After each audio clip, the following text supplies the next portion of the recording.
Donald Trump was the one who essentially exploded the deal when the Republican senators brought it to him. So you know about the Senate? It's like this place somewhere in D.C., a bunch of people sit around, talk, don't do much. Well, yesterday they did vote to see if they could get this partial government shutdown opened up. And, well, the Democrats defeated it 54 to, well, the Republicans got 54 votes. The Democrats basically got 46. Take a look. All right, folks, buckle up. So today we're diving into the absolute clown show that is Washington, D.C. right now, specifically the DHS funding deal and the looming government shutdown.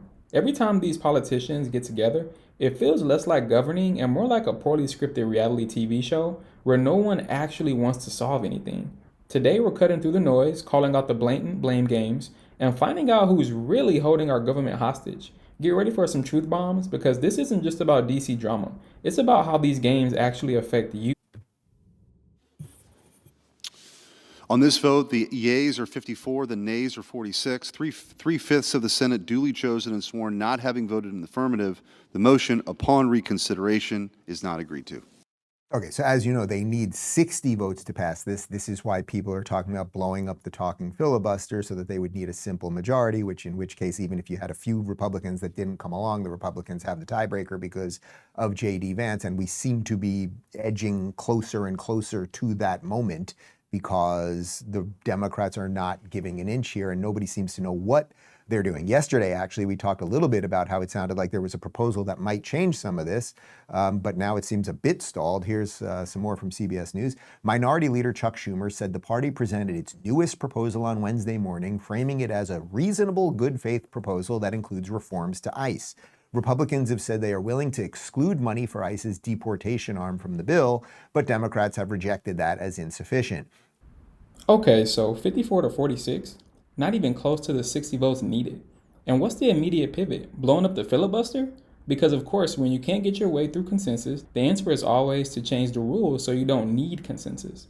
It's like a kid who can't win at Monopoly demanding everyone play by their own made-up rules. This isn't about principle, it's about raw power.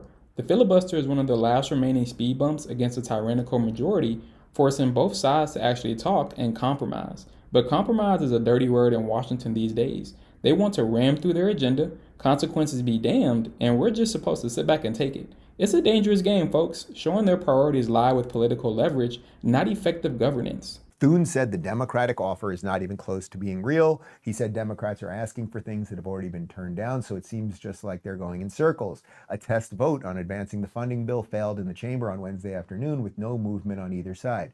In a 54 to 46 vote, a measure to fund DHS fell short of the 60 vote threshold needed to move forward. Senator John Fetterman of Pennsylvania was the sole Democrat to vote in favor of advancing the measure. So again, this all leads us to the place where will the Republicans do the nuclear option? Will they go for the simple majority? And in essence, will they have the balls to use power when they have it? A reasonable good faith proposal that includes reforms to ICE? Let's be real here. When Democrats talk about ICE reforms, it usually means defanging the agency, making it harder for them to do their job of enforcing immigration laws. It's like saying you're going to reform the fire department by taking away their hoses. This isn't about securing the border or managing the crisis. It's about political optics and appeasing their base. They know a strong ICE is crucial for border security, but they'd rather dismantle it piece by piece under the guise of reform than actually tackle the root causes of illegal immigration.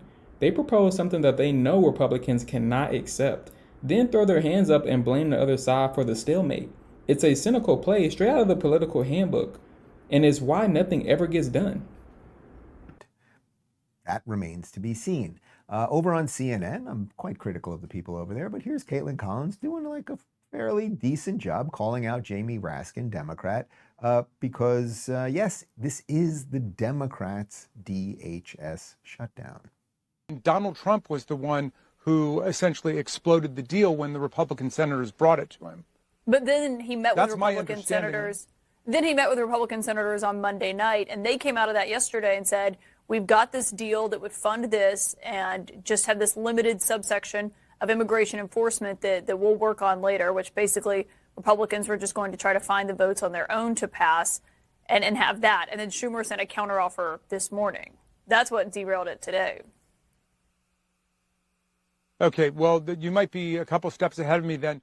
Yeah, well, I don't even know why I'm here. Who put me on this show? What am I doing? Where are my shoes? Okay, so the question is, whatever Schumer's counteroffer is it worth anything, right? It's the Democrats that are doing this.